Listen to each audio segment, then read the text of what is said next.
sorry to interrupt your work, but you're making a serious mistake. Huh? With reindeer, I mean. You're putting Prancer where Descher should be. And Blitzen should always be on my right-hand side. He should, huh? Yes, and another thing. Donna's antlers have 4 points instead of 3. But I don't suppose anyone would notice that except me. No, I don't suppose so. Say, who are you? My name is Kringle. Kris Kringle. Well, glad I could be of help. Goodbye.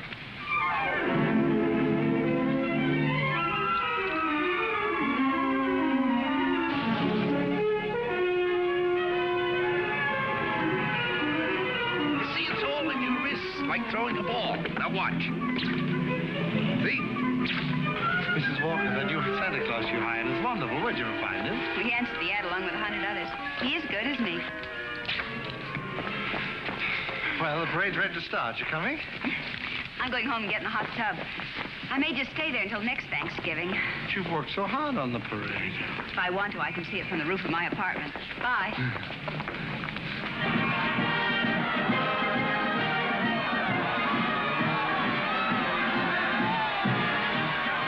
Look at that big baseball player. He was a clown last year. They just painted him different. My mother told me. She manages the parade. Wow. He's really a giant, isn't he? Really, Mr. Gailey. And you a lawyer. There are no such things as giants. Well, maybe not now, Susan, but in olden times, like the giant Jack killed in the fairy tale. Oh, one of those. I don't know any fairy tales. You mean your mother or father never read you any? My mother thinks they're silly, and I never met my father. You see, my mother and father were divorced when I was a baby. Well, that baseball player sure looks like a giant to me. Come in. Hello. My housekeeper told me Susan was here. I'm her mother. Yes, Susie's told me quite a bit about you. She's told me quite a bit about you, too. The man in the front apartment. Hi, dear. Parade's much better than last year. Good. Hope Mr. Macy agrees with you. Would you like a cup of coffee? Oh, don't bother. No bother. It's ready. I want to thank you for being so kind to Susan. All part of the plot. Surest way to meet the mother is to be nice to the child. What a horrible trick. Susan tells me you don't approve of fairy tales. I don't. I think we should be realistic and completely truthful with our children. Not let them grow up believing in a lot of myths and legends. Like Santa Claus, for example. I see. The parade's over, Mother. The acrobats were good. Those prices, they should be. Mother, I was thinking, we've got such a big turkey for dinner, and there are only 2 of us. Couldn't we invite Mr. Gailey? Couldn't we? Oh, dear. Oh, please don't bother. I'll just get a sandwich or something. It's an awful big turkey. Oh, it's not that, dear, but I'm sure Mr. Gailey has other plans. No, he hasn't. Have you? Well, as a matter of fact, to be truthful and completely realistic with the child, I must say I haven't. Please, Mother, please. Didn't I ask her all right, Mr. Gailey? Well, that all depends. Dinner's at 3 o'clock. Susan, you asked just right.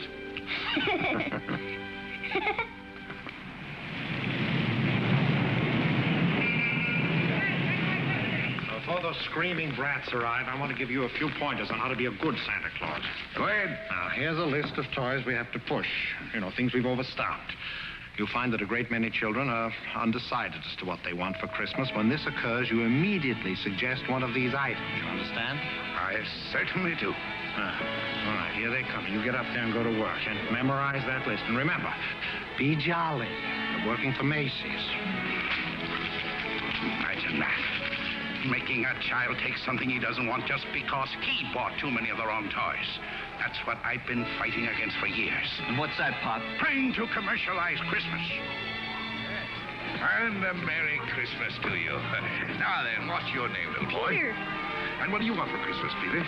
I want a fire engine just like the big ones, only smaller. It's got real hoses and squirts real water. I won't do it in the house, only in the backyard, I promise. Now, Peter, I see you're a very good boy, so you'll get your fire engine. You see, I told you to get me one. Yes, dear. Well, look, you wait right over there. Mommy wants to thank Santa, too. What do you mean by saying a thing like that? I've been all over town trying to find that kind of of a fire engine. Macy doesn't have one. Nobody's got one. But you can get those fire engines at the Acme Toy Company on West 46th Street. Only $4.50. Wonderful bargain. Oh, I follow the toy market pretty closely. Macy's sending other people to other stores? Well, the important thing is to keep the children happy. Whether Macy's or somebody else sell the toy, that doesn't matter, does it? Don't you feel that way? Me? Sure, but I didn't think Macy's did. I don't get it. I just don't get it. Oh, yes, we have skates. Nice, shiny skates, and they're very good indeed. But I don't think they're the kind of skates you want. Now, they have really wonderful skates at Gimbel's. Gimbel's? The sales lady said I was to speak to you. You're the head of the toy department. Yes, ma'am, yeah. Well, look, I want to congratulate you on Macy's and this new stunt you're doing, sending people to other stores. To think that a big store like this puts the spirit of Christmas before the commercial. I haven't done much shopping here before, but from now on, I'm a regular Macy customer. Gimbel's? And when you come to see me at Macy's, I shall tell you all about the wonderful toys. This seems awful silly, Mr. Gailey. Well, maybe you'll feel differently after you've talked to Santa Claus. Goodbye, and Merry Christmas. Now, what's your name, little girl? Susan Walker, what's your name? Mine, Kris Kringle. I'm Santa Claus. You don't believe that, do you? You see, my mother is Mrs. Walker, the lady who hired you. But I must say, you're the best-looking one I've ever seen. Thank you. Your whiskers don't have those things that go over your ears. That's because they're real, just like I'm really Santa Claus. Go on, pull them. Go on, go ahead, pull. That's it. And what do you want me to bring you for Christmas? Nothing, thank you. Whatever I want, my mother will get me. Sensible and doesn't cost too much. Susan, dear, I think you've taken up enough of this gentleman's time.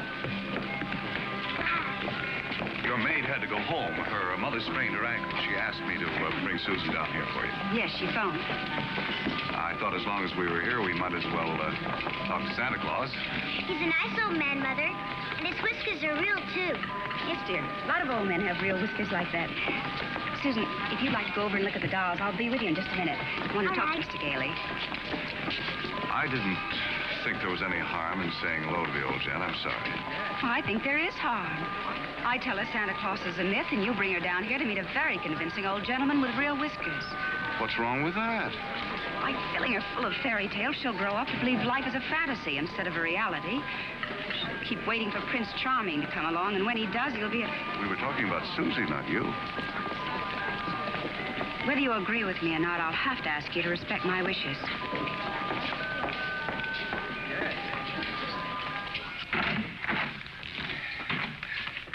You sent for me. Yes, sit down, won't you? This is a lovely little girl you have here. Thank you. Susan's the reason I asked you to drop down. She's a little confused. Would you tell her that you're not really Santa Claus, that there's actually no such person? I'm sorry to disagree with you, Mrs. Walker, but not only is there such a person, but here I am to prove it. Oh, no, you don't understand. I want you to tell her the truth. What is your name? Kris Kringle. I'll bet you're in the first grade. Second.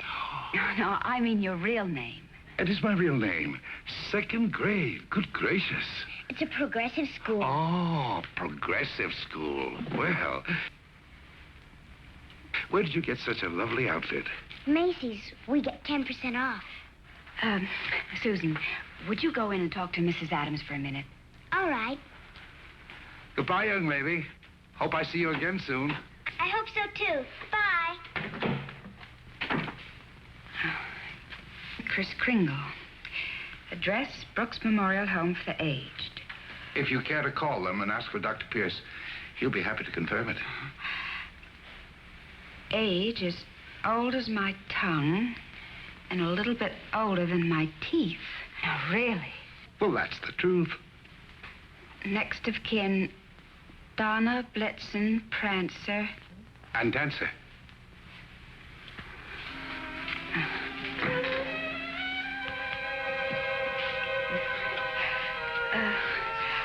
I'm sorry, Mr.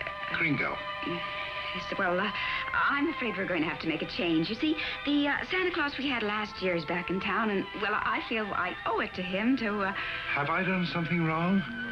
No. Excuse me. Yes? Mr. Macy wants to see you immediately, Mrs. Walker. Oh, yes, right away. You'll have to excuse me. Miss Adams will give you your voucher on the way out, and you'll receive a full week's salary.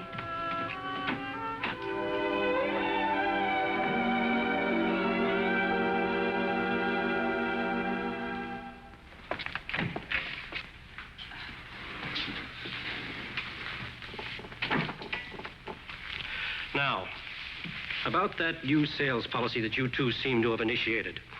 It would have been better to clear it with the sales department first, don't you think? Mr. Macy, Macy's Santa Claus sending customers to Gimbel's. Preposterous. What?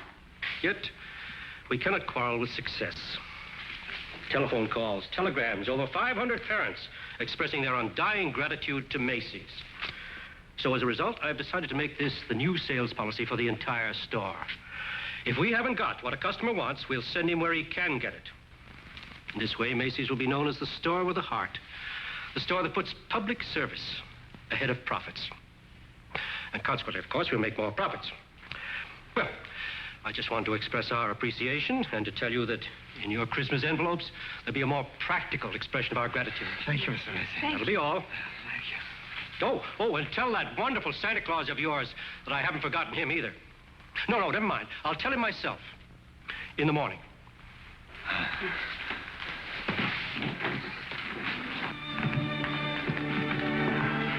Imagine, a bonus. I fired him. Who? Santa Claus? No. He's crazy. He thinks he is Santa Claus. Well, I don't care if he thinks he's the Easter Bunny. You better get him back. Well, it's too great a risk. He might have a fit or something. I tell you, the man's insane. Maybe just a little bit insane. Mr. Sawyer. What? We'll get Sawyer to examine him. He's a psychologist. That's what he's being paid for, to examine the employees. Can't get him back. He's already gone. Well, then you better scoot after him and get him, because if you don't, we're going to have a very unmerry Christmas. Oh, Mr. Kringle. I'm afraid I acted rather hastily and perhaps unfairly. This other Santa Claus, well, Mr. Macy has found something else for him to do, and, well, we want you to stay on. Well, this is mighty good news. You see, Mrs. Walter, for 50 years or so, I've been more and more worried about Christmas.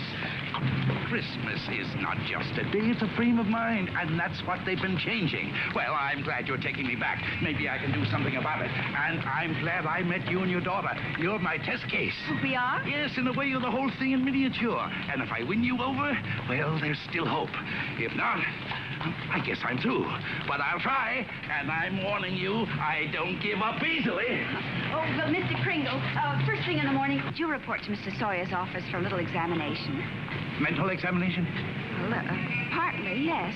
Oh, I don't mind. I've taken dozens. Haven't failed one yet. Yeah. How many days in the week? 7. How many things do you see? 4. Muscular coordination? Perfect. Who was vice president under James Monroe? Daniel D. Tompkins. I'll bet your Mr. Sawyer doesn't know that one.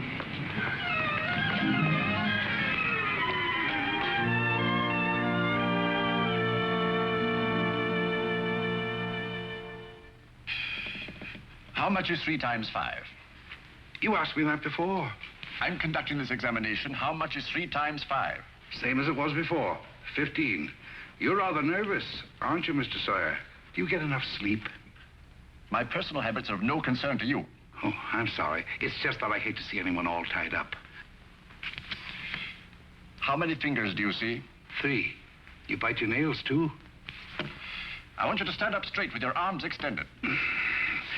Muscular coordination test. Surely I'll be glad to. You know, very often nervous habits like yours is caused by insecurity. Are you happy at home, Mr. Sawyer? That will be all, Mr. Kringle. The examination's over. You may go. And it may interest you to know that I've been a happily married man for 26 years. Oh, I'm delighted to hear it. Bye. Your wife, Mr. Sawyer?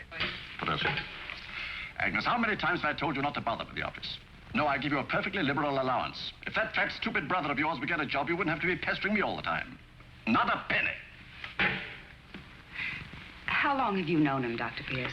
Well, he wandered into the home about 8 months ago. Looked the place over and said, well, it'll do. Just stayed on. Has he ever told you his real name? He said he was Kris Kringle. We never pressed him further. Mrs. Walker, after giving that man a comprehensive examination, it's my considered opinion he should be dismissed immediately. Dr. Pierce, Mr. Sawyer. Excuse me, didn't Kris answer the questions correctly? Well, yes, he did, but there was a complete lack of concentration. There's no doubt about it, he should be placed in a mental institution. Wait a minute. People are institutionalized to prevent them from hurting themselves or other people.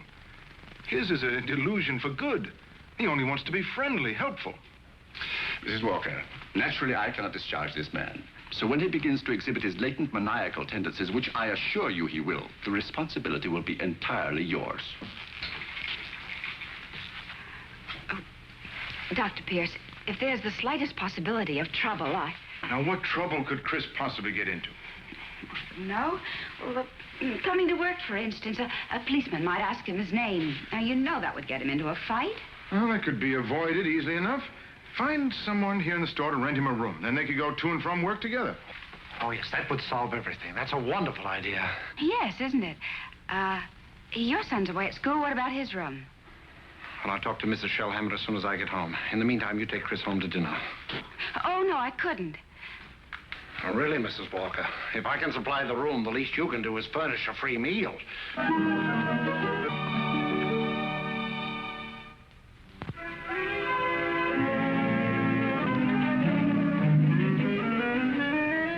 What sort of games do you play, Susan?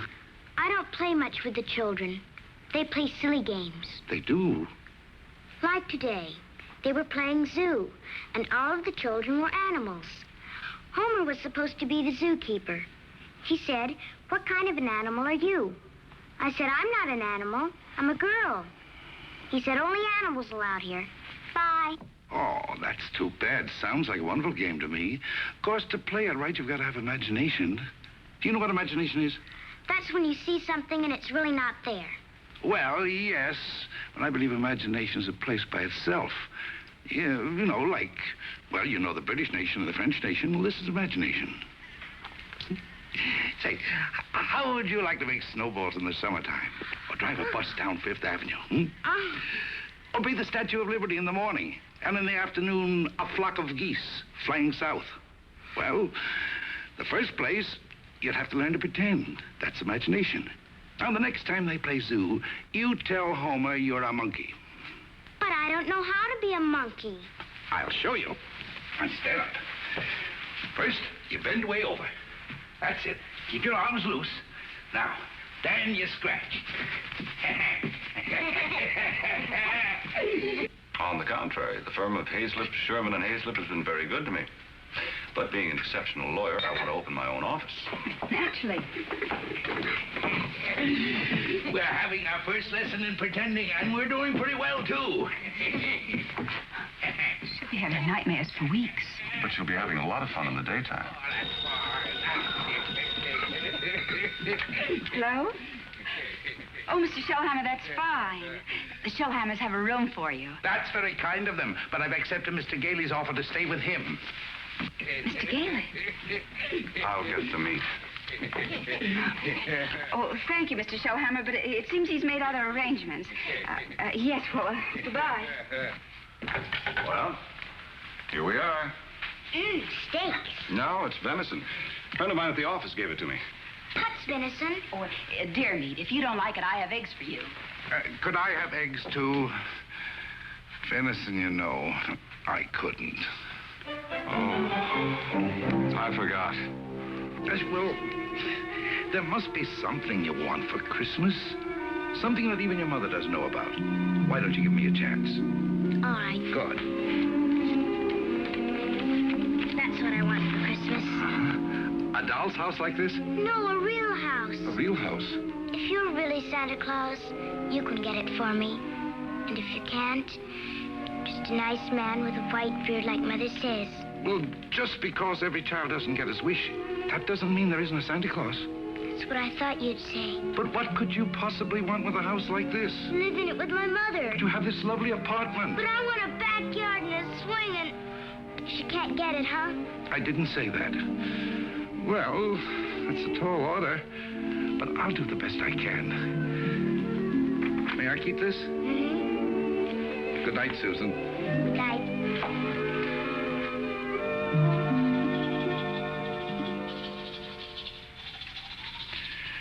Do you like living in the city? Oh, it's all right. I'd kind of like to get out in the country sometime, though. Not a big place, just one of those junior partner deals in Manhattan. I know the kind you mean. One of those colonial houses. Or Cape Cod. I've been thinking about Mrs. Walker. You know, like a lot of divorced women, she's determined that no one will ever hurt her again. With a little more effort on your part, she might be made to crawl out of a shell. You know, those two are a couple of lost souls. It's up to us to help them. I'll take care of Susie if you'll take care of her mother. It's a deal. Good. You ready? Oh, no, you don't. I'm not going to be cheated that way. All my life I've wondered, and now I'm going to find out. I'm going to learn the answer to the question that's troubled the world for centuries. Does Santa Claus sleep with his whiskers inside or out? Always sleep with them out. Cold air makes them grow.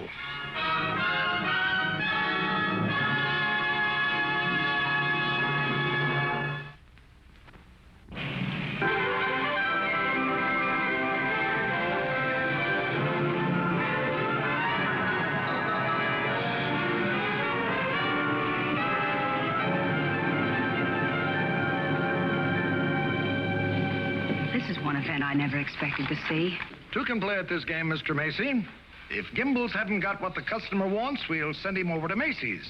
It'll be a pleasure, Mr. Gimble.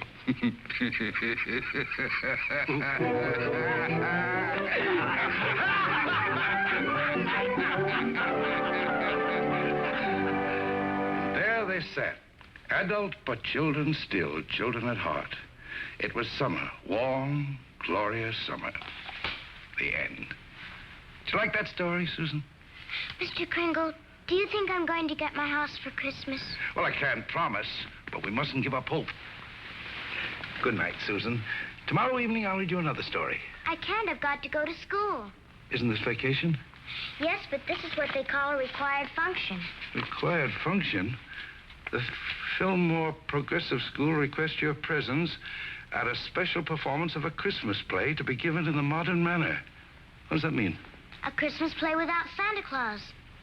Well, a Christmas play without a Santa Claus? The performance will be followed by a short address. Subject, exploding the myth of Santa Claus. The guest speaker will be Mr. Albert Sawyer.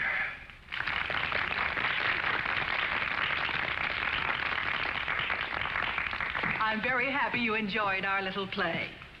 And now it gives me great pleasure to introduce our old friend, Mr. Albert Sawyer.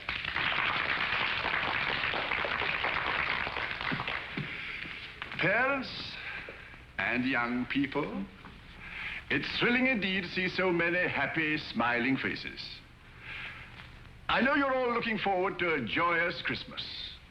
But as those of you in this intelligent group know, this is going to be a Christmas without Santa Claus. Such a person as Santa Claus, St. Nicholas, or Kris Kringle does not exist. Never has existed and never will exist. This silly old man in his red suit represents the wishful dreaming of all people. He's the all-giver, the generous father. Mature adults who keep this myth alive are clinging to childish fantasies and show themselves afraid to face realities. People who play Santa have a strong feeling of guilt. I see nothing to laugh at. Far from being amusing, this myth... Far from being amusing... Far from being amusing, this myth is actually harmful. Only stupid old men prancing around in white whiskers keep this ridiculous myth alive. Now he's gone too far.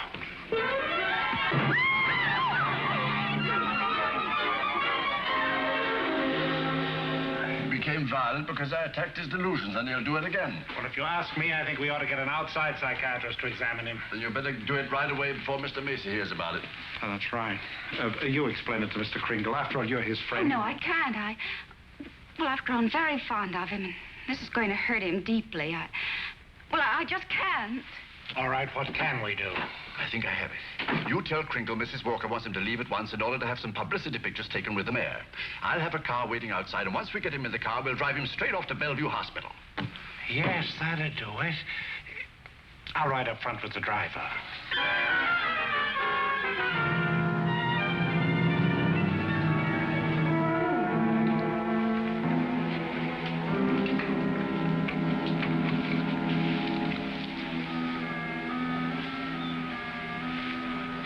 Hello, Kris. Hello, Fred. You flunked that psychiatrist examination deliberately, didn't you? Why? I had great hopes, Fred. I had a feeling that Mrs. Walker was beginning to believe in me. Now I know she was only humoring me all the time. Mrs. Walker didn't know anything about taking pictures with the mayor. That was Mr. Sawyer's idea. It isn't just Mrs. Walker. Take Sawyer. Contemptible, deceitful, dishonest. But he's out there, and I'm here. If that's normal, I don't want it. But you can't just think of yourself. What happens to you matters to a lot of people. People like me who believe in you and what you stand for. People like Susie, who are just beginning to. Kris, you can't let them down. You're right. Let's get out of here. Now, wait a minute. You flunked that examination, but good. Yes. I said our first president was Calvin Coolidge. Oh, but you can fix that. You'll think of something. Now, take it easy. A judge is going to be asked to sign papers committing you to a mental institution. The only chance would be to prove you legally sane at a public hearing. Good. I can think of nothing better. Don't you see? That will settle the question once and for all.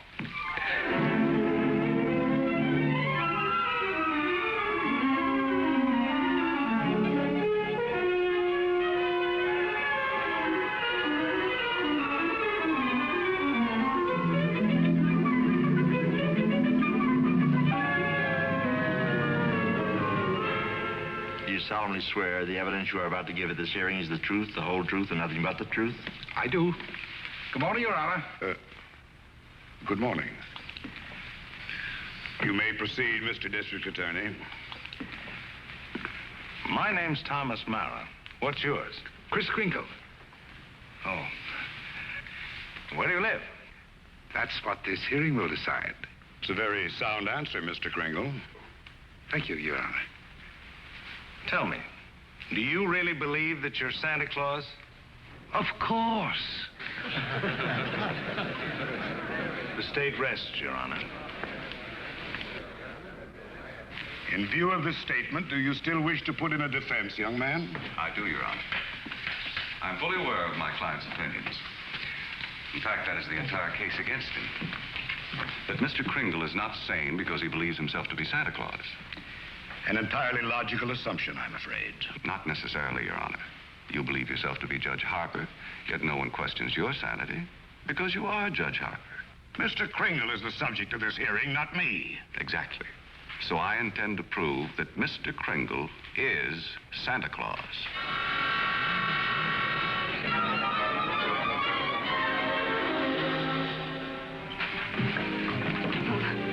What does Mr. Hayslip, Sherman, and Hayslip say about the trial? That I was jeopardizing the dignity of the firm, that I either dropped the case or they dropped me. So, leaving me no choice, I quit. Oh, Fred, you didn't. Well, I can't let Kris down. He needs me, and all the rest of us need him. Darling, he's a kind, wonderful old man, but...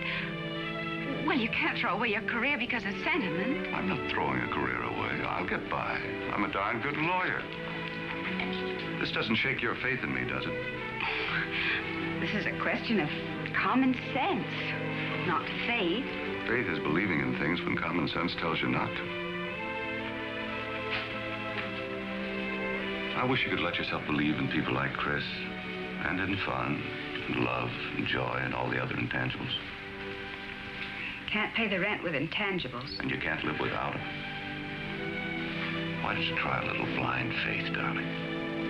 String along with me. I think I've got a right to ask that. I think I have the right to ask you to be a little bit more practical and realistic. Yeah, I suppose you have. It's all cockeyed. Here we are, as close as two people can possibly be, and yet there's a loneliness about it. I've tried my best. I know you have, darling, and so have I. But we're going to need a lot more than each other's arms. And somehow I just don't think we've got it.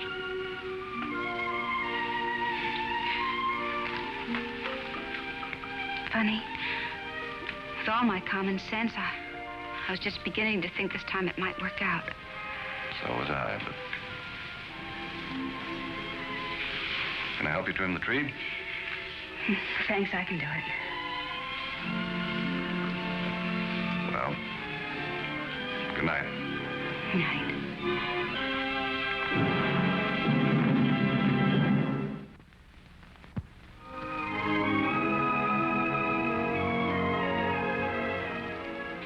Your name, sir? R.H. Macy. Do you recognize this man?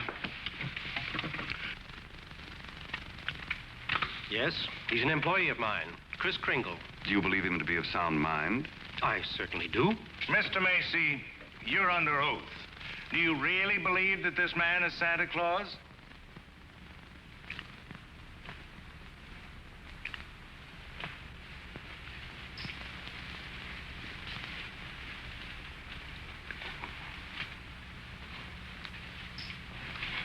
Do you?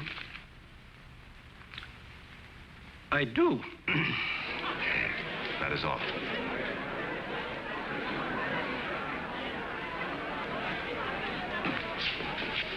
You are fired. Your Honor, there is no such person as Santa Claus, and everybody knows it. I ask that the court make an immediate ruling. Is there or is there not a Santa Claus?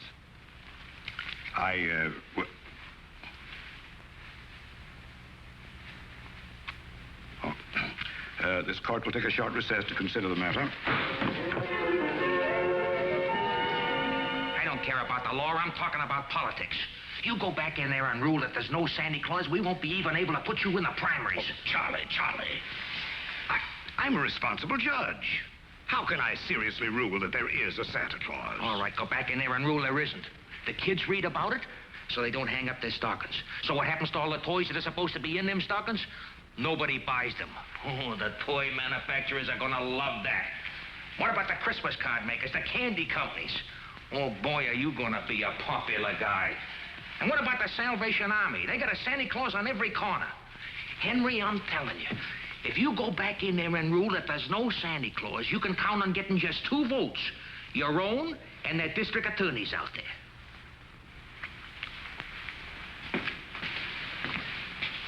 One.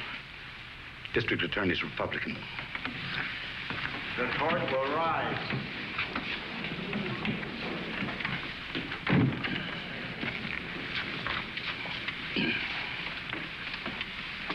This court has just consulted the highest authority available. The traditions of American justice demand a broad and unprejudiced view of such a controversial matter. And therefore, this court is determined to keep an open mind and hear the evidence from either side. But can my opponent produce any evidence in support of this contention? Your Honor, I can. Will Thomas Mara take the stand? Who, me? Thomas Mara, Jr. Thomas Mara. Hi, Daddy.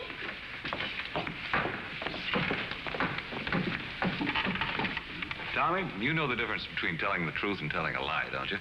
Everybody knows you shouldn't tell a lie, especially in court. Do you believe in Santa Claus? Sure I do. And what does he look like? There he is, sitting over there. I object, Your Honor. Overruled. Tommy, why are you so sure there's a Santa Claus? Because Daddy told me so. Didn't you, Daddy? And you believe your daddy, don't you? Sure I do. Daddy wouldn't tell me anything that wasn't so. Would you, Daddy? Thank you, Tommy. Bye, Daddy.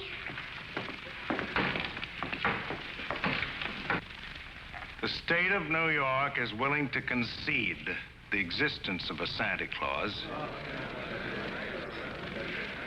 But I ask that Mr. Gailey produce authoritative evidence that Mr. Kringle is the one and only Santa Claus. Your point is well taken, Mr. Mara.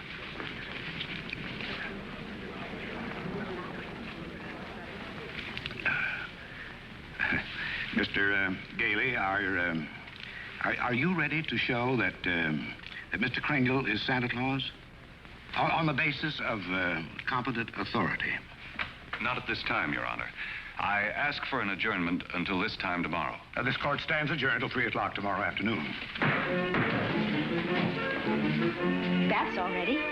What are you doing? Writing to Mr. Kringle to tell him I believe in everything he told me. Everything will turn out fine. Oh, that's nice. He'll like that. Where shall I send it? Why don't you send it to the county courthouse? Okay.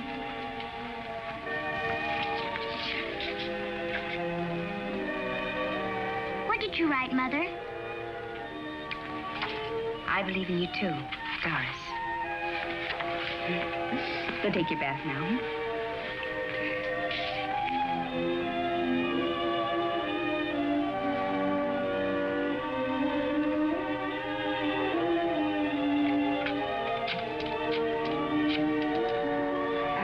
Could you give me the number of the main post office, please? Hello, dead letter office. Are you kidding? We got maybe a couple of 100,000. Yes, ma'am, we sure would.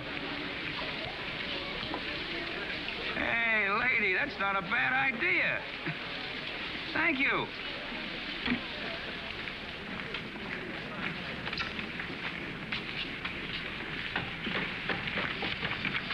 Chris, I've got bad news for you.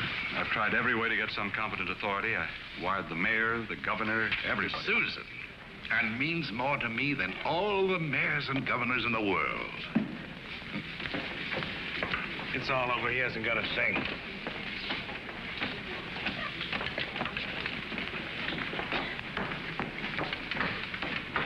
Your Honor, the defense has yet to produce one bit of authoritative proof that this man is really Santa Claus.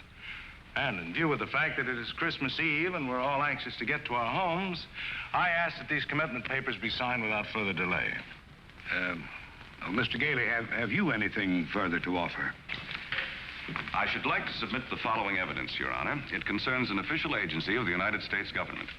The Post Office Department, one of the world's largest business concerns, did a gross business last year of $1,112,877,174. Your Honor, I'm sure they're all deeply gratified to know that the Post Office Department is doing nicely, but it hardly has any bearing on this case. Furthermore, the U.S. postal laws make it a criminal offense to willfully misdirect mail or intentionally deliver it to the wrong party. Yeah, Your Honor.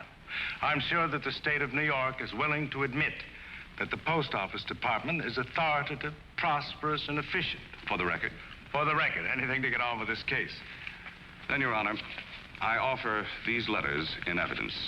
They're simply addressed to Santa Claus, yet they were each delivered to Mr. Kringle by bona fide employees of the Post Office Department. I offer these as authoritative proof. Your Honor, 3 letters are hardly authoritative proof. I have further exhibits, Your Honor, but I hesitate to produce them. Oh, I'm sure we'd all be glad to see them. Oh, yes, indeed. Put them on my desk. On your desk? Yes, yes. Very well, Your Honor.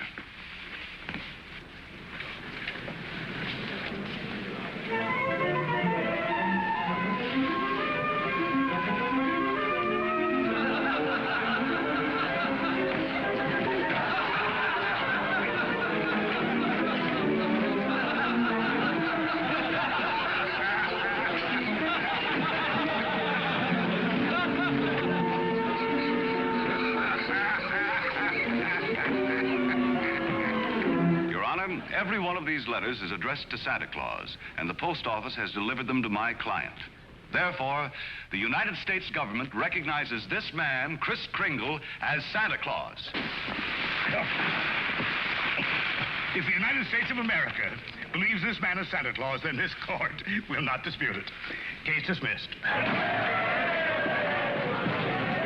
you, Honor, and a Merry Christmas to you. And a Merry Christmas to you, Mr. Kringle. Oh, I got your note. It made me very happy. Oh, I'm glad, Kris. Won't you come to dinner tonight? I know. I'm working tonight. You see, it's Christmas Eve. Merry Christmas!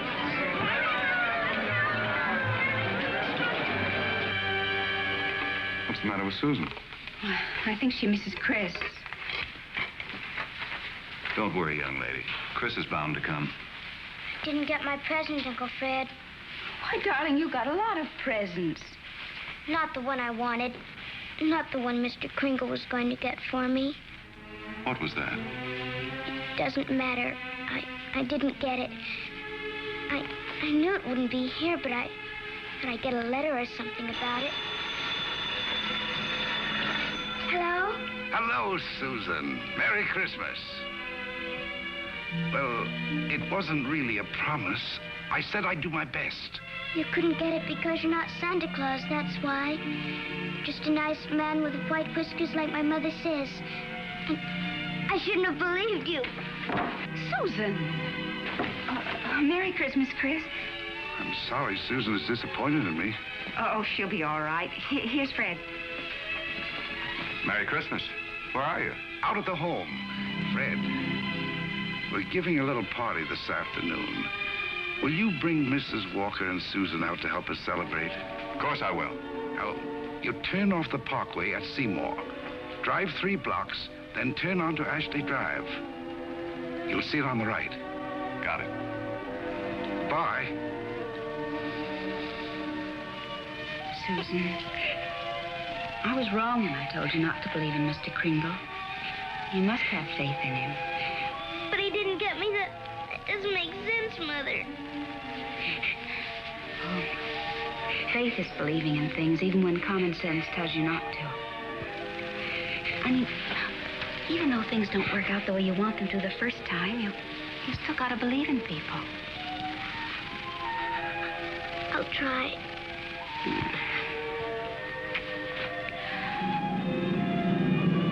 There it is, Ashley Drive. I do believe. I do believe. I do. Stop, Uncle Fred, stop! Susan!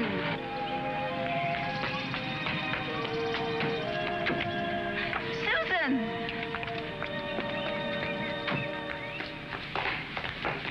Susan?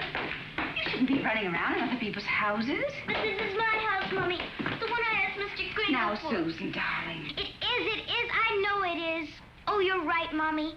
If things don't turn out right the first time, you've still got to believe. Mr. Kringle is Santa Claus. He is. I'm going to see my swings. You told her that?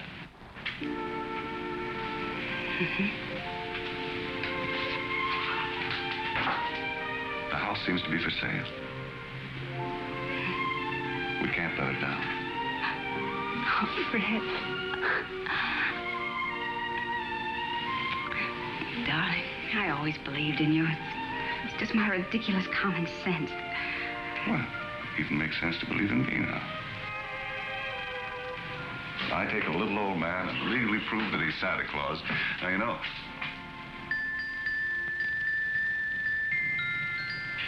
Oh, no. Wait, it must have been left by one of the tenants. Maybe. Maybe I didn't do such a remarkable thing after all.